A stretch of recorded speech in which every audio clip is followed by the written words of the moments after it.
the witnesses for joining us here today. Ambassador Ford, I'll turn to you again. Initially, as you stated, our goals currently are to see the Assad regime leave as soon as possible, have a negotiated settlement, retaining Syria's national unity, and fostering an emergence of a new Syrian government that enhances and lessens security within Syria and around the region. As we look at that and we're developing our strategy, what events or trends or other developments might be indications that our desired or stated objectives aren't achievable? And if we start to see those, what are best alternatives if national unity isn't achievable?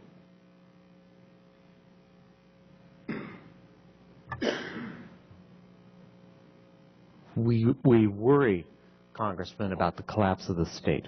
And I don't mean the government of Bashar al-Assad. We think he's going to go in any case, sooner or later. But the collapse of the state institutions. We've seen that in other places, including in the Middle East, and we do not want to see the Syrian government disappear. The institutions of state, the judiciary, a police force that is able to maintain law and order, banks, financial systems, etc.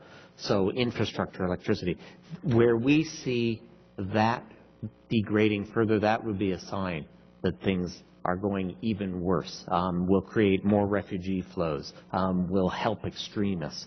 And that is why we are increasing our assistance to these areas which have been liberated from government control and where state institutions, frankly, are failing. And so we are directly now helping local administrative councils, which have been set up by the Syrian revolution. We will work very closely with Prime Minister Hassan Hito to funnel assistance into these local councils so that they can prevent the full collapse of state institutions. I think that is our biggest concern in terms of maintaining unity and keeping Syria from being an operating base for terrorist extremists, helping maintain security. That's the main thing.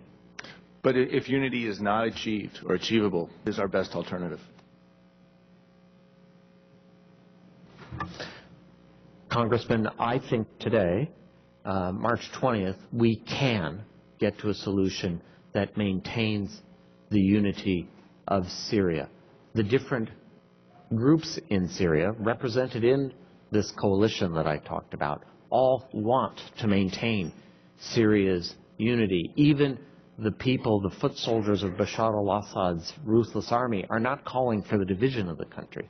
I don't think Syrians are looking to divide their state. And so we have to figure out a way to get a negotiated agreement where everyone feels safe within a unified Syria. It could be that the government is going to look entirely different from how this last government did. It certainly has to with respect to its treatment of citizens in terms of dignity and respect for human rights. But I can imagine lots of political scenarios where you can work out deals between the groups. Okay. And taking it a little more regionally, we, as was mentioned before, we have refugees. I'm looking at the whole panel now. Refugees in Turkey, 200,000, 400,000, overwhelming in Jordan. We're seeing it in Lebanon. Long term, this becomes not just a financial burden, but a political risk to these countries in the region and the region as a whole. What do we need to make sure, and how can Congress help make sure that we do everything necessary so that that does not happen?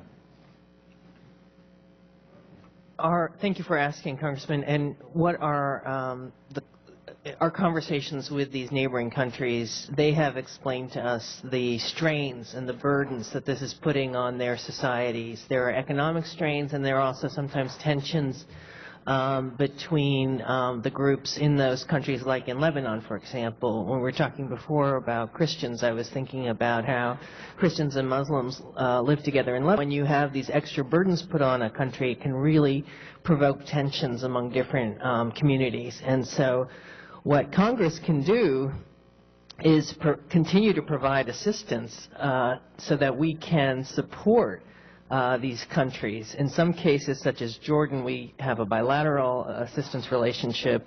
In the case of Lebanon, we really prefer to work through international organizations. And even in Turkey, we can do discrete things by providing assistance through non-governmental organizations or have technical experts from the international organizations provide assistance, even though the Turks are very much in the lead of their own camps. I realize that asking for more money at this current time in this environment on Capitol Hill, I don't have to tell you that that sort of goes against the grain, but that is the key way that we can convert our good intentions to real live aid and make a difference in people's lives on the ground. If there's time. Well, I'll just add that I detail out in my testimony some of the ways in which we're working to help the communities who are stretched and strained by the influx of refugees, and working directly with the governments of both these countries to provide additional support. So it's an important question and one that we're deeply focused on.